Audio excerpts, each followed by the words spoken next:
Haga jingle kai I League happening ka trau Persia ika Aizwal FC. Haba pai shakna ka jingle kai ka Aizwal FC kalala ban pelim suk ya ka trau shabar na laying da san la kawai. Baleng bang ka jing job ka Aizwal FC kala kiu shaka kerdan ka basan hakami ya ken point.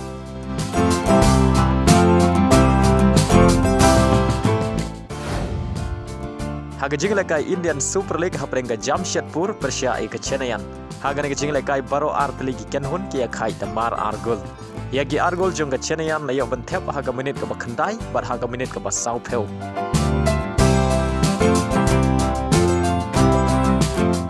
Yagi argol jong ka Jamshedpur layo bantep haga minit ka basau peu san plus san bar haga minit ka bakandai peu.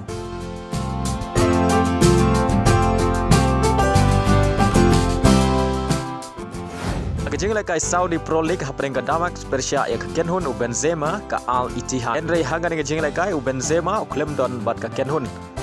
Haba pai shakra ka jingle kai ka Damax ka lala bat Liem ya ka Al Ittihad. Halaying da lai la ka wei. Haga bau ka do la yo bantep argol haga ni ka jingle kai.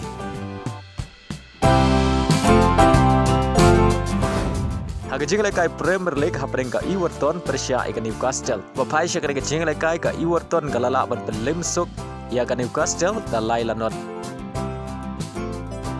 Badia gini gi lai gol jong ka Everton la yo bantep haga minit ka banyau peu kandai lengba u Magnil.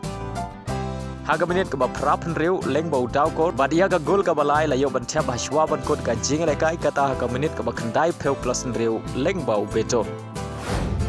Haga wei par ka jingle kai Premier League happening ka Tottenham Persia ika West Ham. Haba pai shakna ka jingle kai ka Tottenham galamat ya ka namrem halaying adin magala sha pelim hakmat ka West Ham da ar la ka wei.